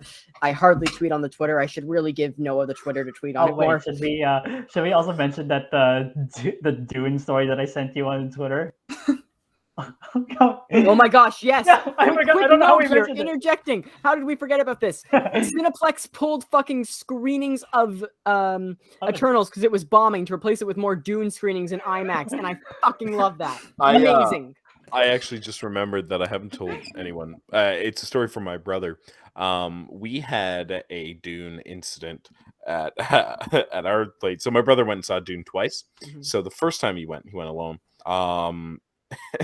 And well, he's seen it more than twice now, but Halloween was playing and Halloween was opening. And so my brother was in this, but there was this guy in full Michael Myers cosplay who was loaded drunk, who went to Halloween, and they kicked him out for being rowdy. So they kicked him out of the theater. So he's like, well, fuck it. I'm just going to Dune. So this dude in all Michael Myers with the machete walks into the theater at Dune while it's playing. And he's so belligerent and drunk, they have to stop the screening and remove him from the theater because it's just this dude in, like, with the friggin' mask and machete just there trying to get into it and stay Dune, and all the ushers like, get the fuck out. That's great. That is a great Incredible. story. Yep. But yeah, that's what's going on in our lives. To tease what's ahead for the show, next month is our season 3 finale. We're going to be doing our annual Q&A. I'll have a little quiz as always for Noah and Ava, and we'll break down what has happened. And then we'll be back in January with Oscar nominations, guys. Our usual season premiere is back, as opposed to last year where we didn't fucking have them in January. So yeah, we'll have Oscar noms. We'll have so much to talk about. Mr. Jaime Rebanal, I hope you will also come back next year to grace us with your presence once again. And I'm going to be raving about The Power of the Dog once it gets nominated for Best Picture. You know it. I can't wait to see that. Also looking ahead at the show, I'm hoping to, my plan is in the summer to make it out to Newfoundland to see Noah this year. Woo! So we might have an in-person episode in the summer. I'm going to Newfoundland in the summer. Next Are Okay, you? we need to coordinate this Yeah. for an in-person sick. episode. Yeah, we're doing We got to get this Oh, out. yeah. I'm not going to Newfoundland. Damn it, sadly. I'll bring him. But yes, come, both of you. Let me know when you're here. Yes, I can't Fine. wait to see you. I Maybe miss you so much. maybe within the near future, I got to bring all of you to a showing over at the TIFF Lightbox. Yes, It Noah. better be on either 35 35 or I'm 70. I'm trying to convince Noah to come. Ava, your pizza's here. I'm trying to convince Noah to come in September when his brother comes down for the My Chemical Romance concert to come see me. Wow. Which you should. So yeah, sorry. I believe that's everything to talk about for the show. We've got a lot of fun stuff coming for our 4th season. I guess we can say that's confirmed now, right? Season 4, 21st Century Yeah. Cinema. Mhm. Yeah, Season absolutely. 4. We're Yeah, not season giving it up yet. Absolutely. Yeah. we got something really exciting a lot of exciting stuff to do. We of course do plan on welcoming Noah Schaefer back to do that long-awaited horror episode that Noah's going to make me watch movies for. Yes. And yeah, maybe some other few surprises along the way. Maybe an unreleased episode because we have 3 of those sitting in the queue. What are the 3 again? Do we actually? We have Yeah. 3 unreleased episodes. What The are season they? 2 finale is unreleased because it What's contains a certain guest who is no longer welcome on the show. Oh, gotcha. Okay. Yeah. So that is unreleased, and the Snyder cut is so Oh, much yeah. to fucking edit. It's still not done. We I- can't Wait, release who that is now. this- That's wait, so who is this guest freaking again? heated. Oh, yeah, sure. I can talk to you about this off air. Oh. Yeah. But yeah, Okay. that's this episode, guys. Thank you so much for listening and coming along on this journey with us as always. We can't wait to see you guys next month for our last episode. Yeah, stay safe out there, and we'll see you in the next episode. Farewell. Wait, Joe. Bye-bye. Joe. Yeah. Where can people find everything? Well, we already Hyperlink. did that. Yeah, it's We hyperlinked already down did that. below. We already did that. We already went Oh, around. but you know what I I didn't mention? I didn't hear the hyperlinks. Okay. Also hyperlinked down below in the description with everything else I mentioned is our Patreon. Please join Noah and my mother in supporting us on Patreon. That's patreon.com Is it still /PFCC. just us? I don't know if it's still just you, but I know it's still just Oh, please. Also, our merch link is down below. Those Shut Up Joe shirts that Jamie keeps talking about all episode. I didn't even have to plug them this time. You can order them there. Hyperlink down below on our TeePublic store. We've got a bunch of other merch designs, which is really great. One designed by Mr. Noah Shepherd himself. And yeah, and hopefully we'll have some new merch coming out for the new year. We got to get on that. And Jamie, send me your shipping info after this, and I will make sure you have a Shut Up Joe shirt for the holidays. Hell yeah. Thank you. And also this podcast episode is available on video on YouTube. Check out the link below or on our Instagram. Thanks. Bye. Bye. Bye. Everyone, the hearts. Bye. Love. Love. It's the most wonderful Fuck off, Noah. time.